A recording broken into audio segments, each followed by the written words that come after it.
Pagiku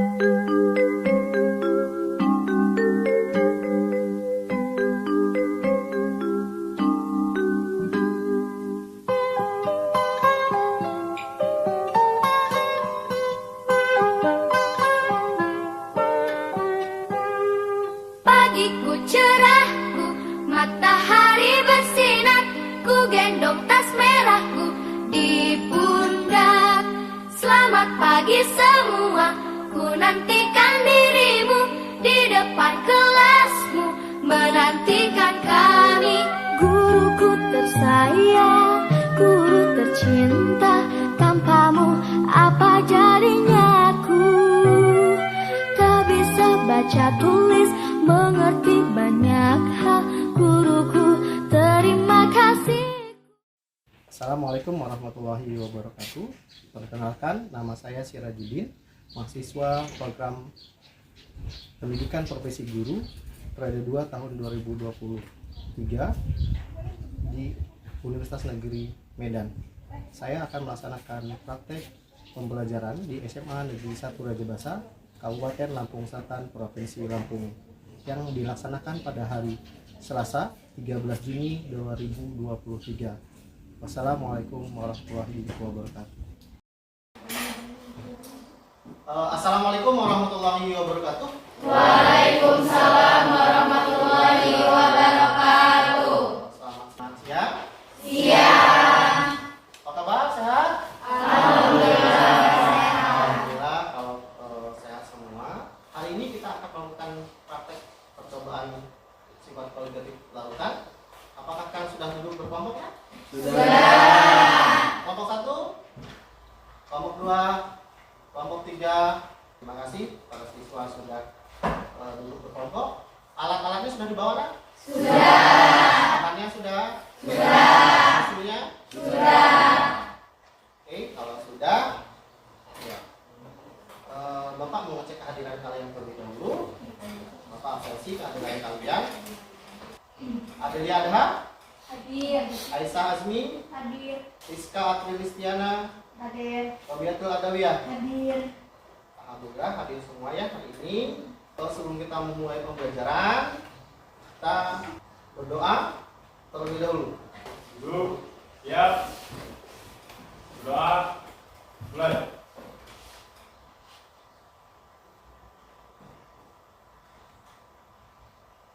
Berdoa, selesai. Oke, terima kasih untuk Anda ini telah memimpin kita berdoa pada hari ini. Semoga dengan kita berdoa materi pembelajaran kita pada hari ini bermanfaat bagi kita semua. Amin. Marilah kita bersama-sama untuk berdiri sebentar untuk menyanyikan lagu Indonesia Raya dan Mas Provinsi Lampung. Silakan kita bersama-sama.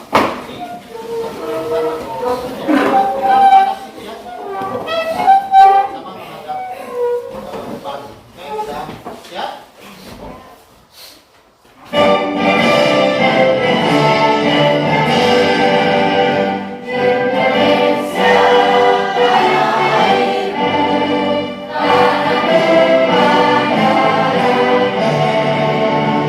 Yesus adalah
Oke.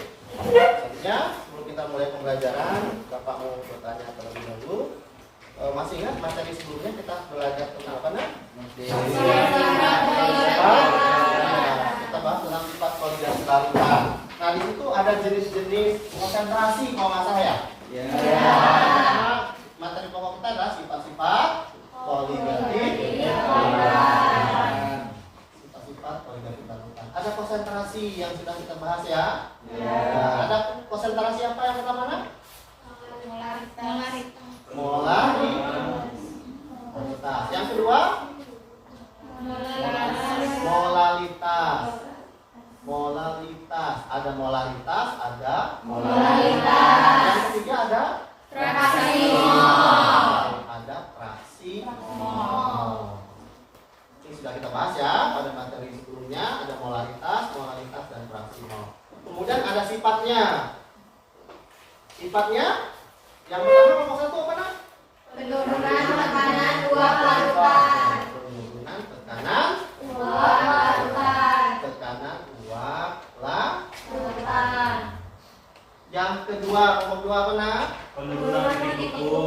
Penurunan Titik beku. ya, yang kedua ada penurunan titik beku. Yang ketiga ada Kenaikan titik didih. ada kenaikan titik didih. Dan yang terakhir ada apa? Tekanan osmotik. Ya, ada tekanan osmotik.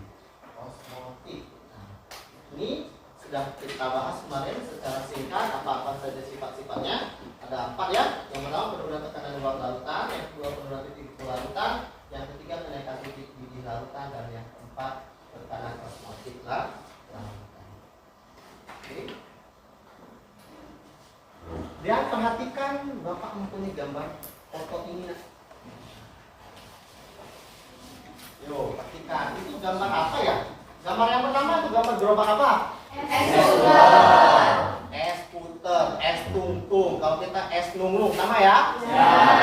Yang kedua gambar apa? Es goyang. Es goyang. Kenapa disebut es goyang? Goyang. Kalau bahasa kerennya lagi, kalau di daerah Bandung disebut dengan es apa? Bapak ini ada yang jualan es puter, ada es goyang. Padahal tadinya bawa cairan, tapi bisa jadi beku.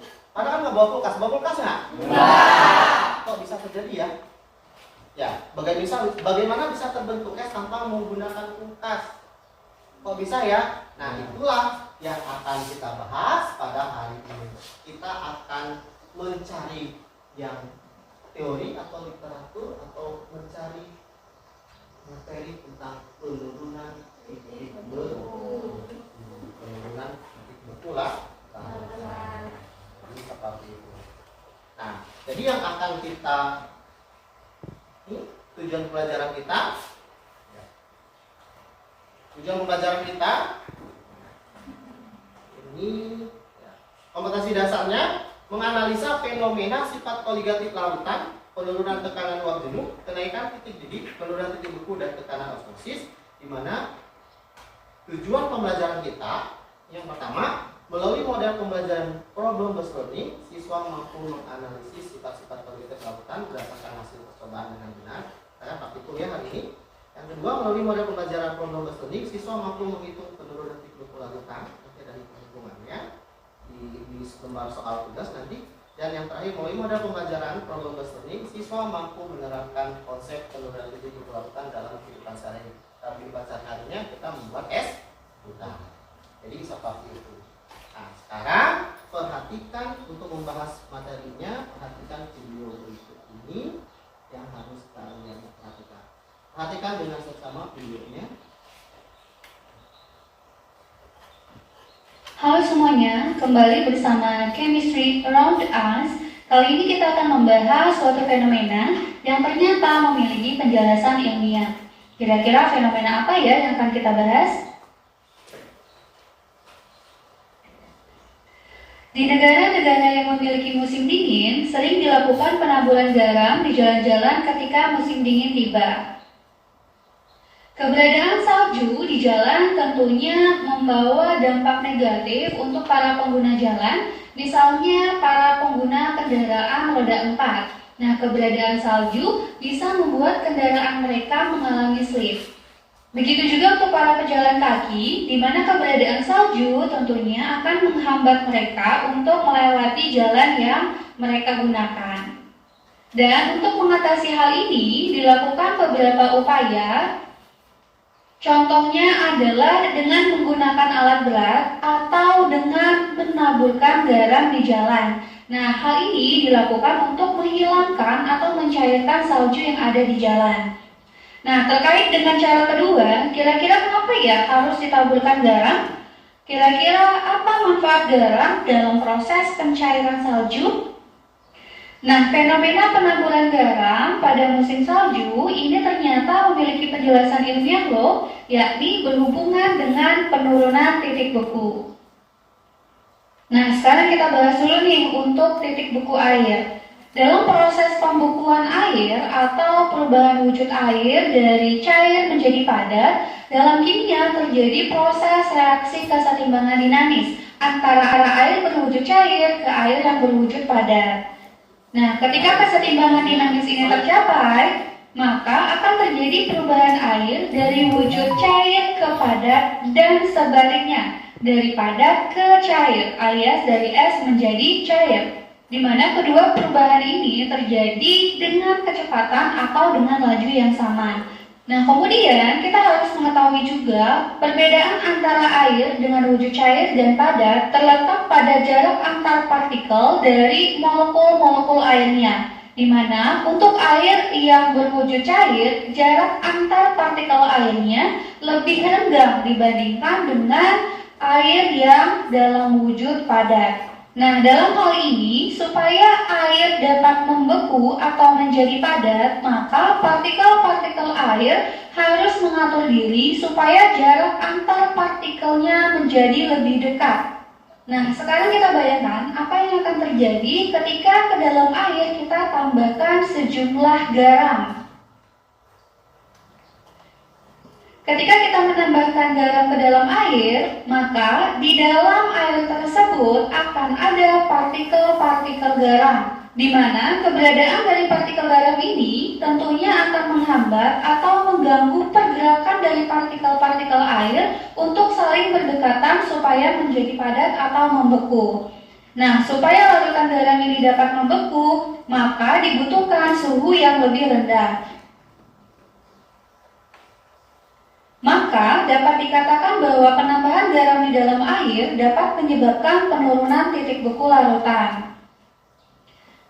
Kalau biasanya air membeku pada suhu 0 derajat Celcius, maka ketika kita tambahkan garam ke dalamnya, titik beku larutan garam tersebut akan turun, yaitu lebih rendah dari 0 derajat Celcius. Nah, kalau kita kembali ke fenomena penaburan garam pada musim dingin, maka hal ini sesuai dengan prinsip penurunan titik beku. Pada musim dingin, jalan pasti digenangi air, di mana pada suhu 0 derajat Celcius, air tersebut akan membeku sehingga jalan menjadi licin. Nah, jika kita menaburkan garam pada jalan, maka titik beku larutan garam yang ada di jalan akan turun, alias lebih kecil dari 0 derajat Celcius, sehingga pada suhu 0 derajat Celcius, jalanan belum membeku dan masih aman untuk digunakan. Nah, dari sini kita bisa menyimpulkan bahwa penaburan garam pada musim dingin dilakukan demi keselamatan para pengguna jalan. Nah, untuk selanjutnya kita akan membahas fenomena-fenomena lain yang ternyata dapat dijelaskan menggunakan ilmu kimia. Terima kasih sudah menyaksikan video ini, semoga bermanfaat dan see you on the next video. Tadi videonya tentang aplikasi penaburan garam di jalan salju ya. Oke, silakan buat pertanyaan dari video tersebut. Apa yang terlintas ke benak kelompok kalian? Pertanyaan apa yang bisa kalian buat dari video tersebut? Oke, selanjutnya Bapak akan membagikan LKPD kepada masing-masing kelompok. Ini LKPD ini berisi tuntunan kita percobaan, praktikum, dan juga modul dan soal yang harus kalian kerjakan. Nomor 2, Kelompok 3. Ya.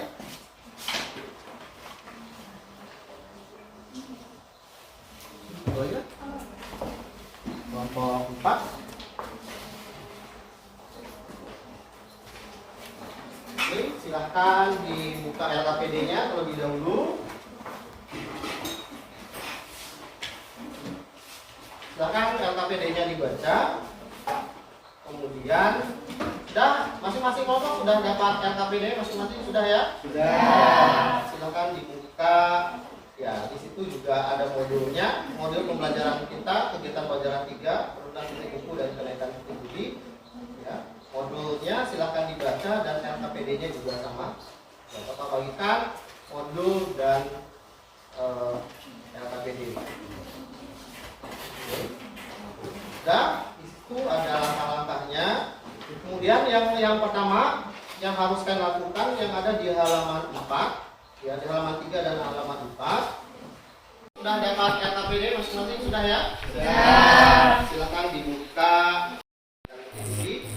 Dan LKPD-nya juga sama.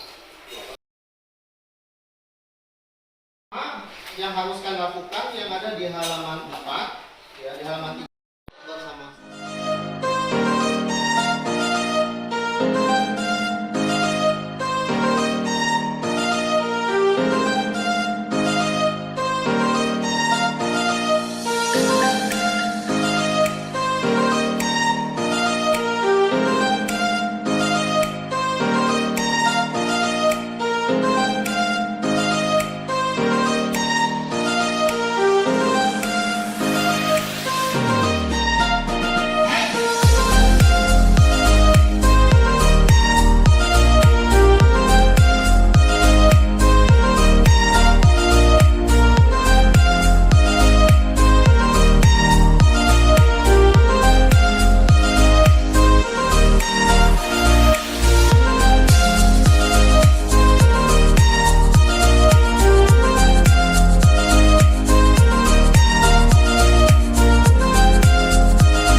selesai kita melakukan percobaan dan membuat es puter, silakan masing-masing kelompok untuk mempresentasikan hasil pengamatan praktik menggunakan zat larut, urea dan garam. Singkat saja, masalah lama. Ya, kelompok 2 orang ke depan bacakan hasil pengamatannya saja. Kelompok 1 terlebih dahulu, nanti kelompok 2, kelompok 3 dan kelompok 4. Secara singkat saja, nak. Oke, silakan. Secara singkat, kelompok 1, 2 orang aja. Nanti sebutkan dari kelompok berapa, sebutkan nama yang ke depan siapa dan bacakan hasilnya.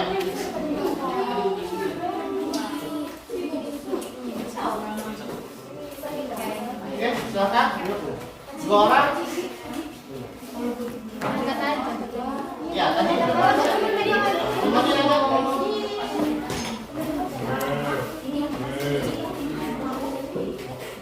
Oh, jadi ini dimakan atau?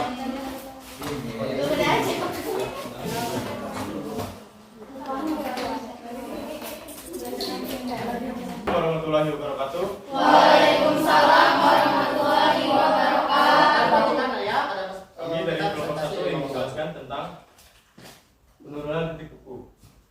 Disampaikan oleh Bapak Adelia. Menurut hasil pengamatan yang sudah kami lakukan tadi, dengan titik beku air murni 0 derajat Celcius, larutan NaCl1 dengan titik beku -4 dengan penurunan titik beku 4, NaCl2 dengan titik beku -6 dengan penurunan titik beku 6, larutan urea 1 titik beku -1 dengan penurunan titik beku 1, larutan urea 2 dengan titik beku -4 dengan penurunan titik beku 4. Bagaimana pengaruh zat larut terhadap titik beku larutan? Menurut kelompok kami, zat larut dapat menurunkan titik beku larutan. Selanjutnya, bagaimana pengaruh konsentrasi terhadap titik beku larutan? Menurut kelompok kami yang sudah didiskusikan, semakin besar konsentrasi zat larutan, maka akan semakin kecil titik beku larutan. Perhatikan dan bandingkan titik beku larutan NaCl1 molar dan larutan urea 1 molar serta larutan NaCl2 molar dengan larutan urea 2 molar. Mengapa terjadi perbedaan? Menurut kelompok kami, penurunan titik beku larutan elektrolit atau garam lebih besar dibandingkan larutan non-elektrolit atau urea. Sekian, itulah hasil pengamatan dari kelompok kami. Kami akhiri. Wassalamualaikum warahmatullahi wabarakatuh. Waalaikumsalam warahmatullahi wabarakatuh. Ini dia hasil dari pengamatan kami dengan bahan dasar Susu apa? susu Cimory strawberry. Hasilnya itu. Ya, Dapat berapa kapnya? 9. 9 kap. Sudah dicicip manis? Ya. Ya, silakan. Kita beri aplaus untuk kelompok 1. Selanjutnya kelompok 2. Silakan 2 orang ke depan kelompok 2. Kelompok 2. Haris dengan siapa? Ayo, ayo nak. Kelompok 2. 2 orang. Ayo.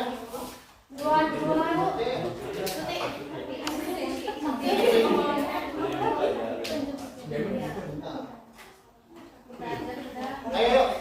Ayo nak. Ayo.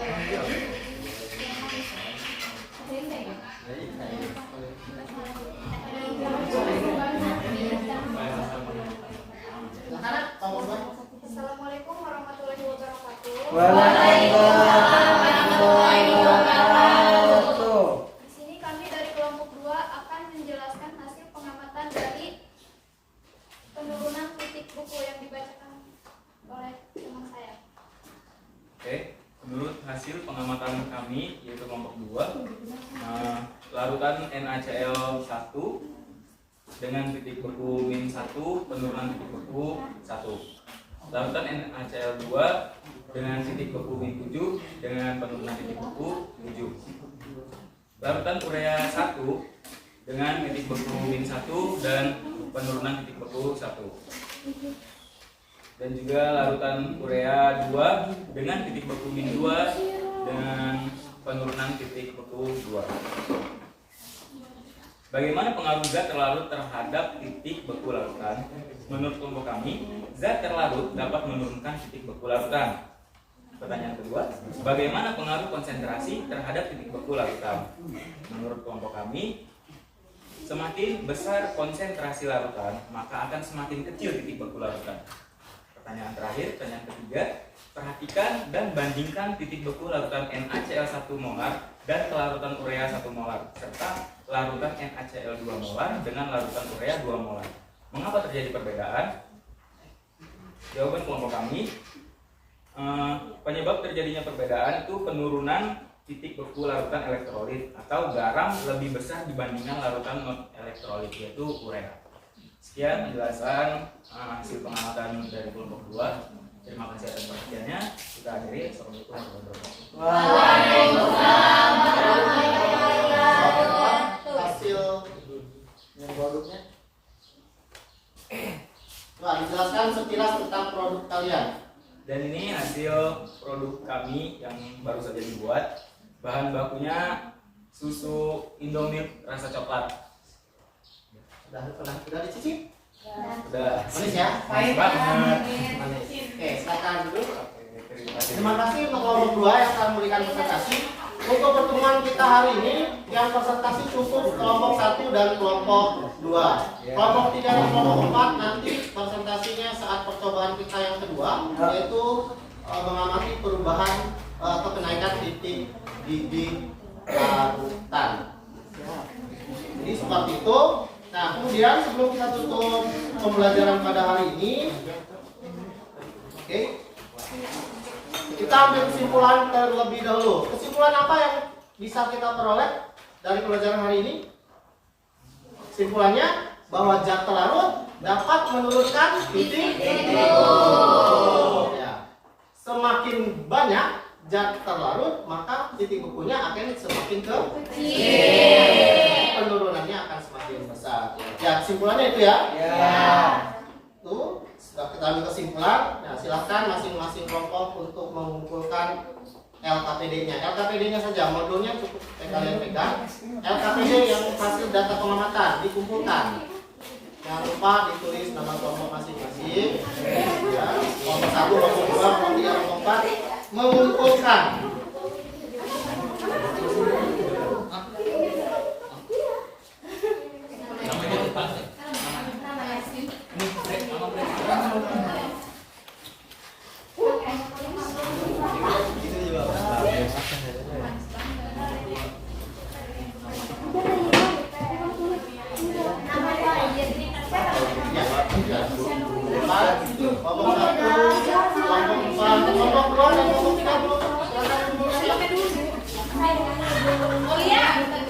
Silakan kelompok 3, kelompok 4. Kelompok 3, kelompok 4. Kelompok 3, kelompok 4. Kelompok 3, kelompok 4.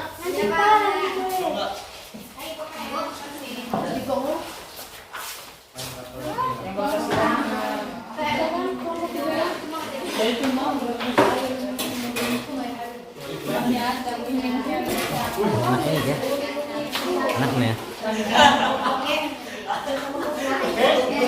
Kalau sudah, tapi tadi sudah mengumpulkan LKPD. Nah, jangan lupa di modul tersebut di halaman 24 itu ada tugas yang harus saya kerjakan. Tugas itu dikerjakan secara individu, bukan berkelompok. Dan itu dikumpulkan melalui Google Form. Ya, kerjakan di rumah. Bapak tunggu paling lambat nanti malam jam 8. Cukup sampai di sini untuk pembelajaran hari ini. Pembelajaran kita cukup menyenangkan, menghasilkan mempelajari tentang penurunan titik beku dan mendapatkan es krim yang pastinya. Ya, kita bersama-sama satu kelas makan es krim bersama-sama. Walaupun beda rasa tapi sama-sama es krim es putar. Oke, marilah kita tutup pembelajaran hari ini dengan bersama-sama mengucapkan lafaz hamdalah.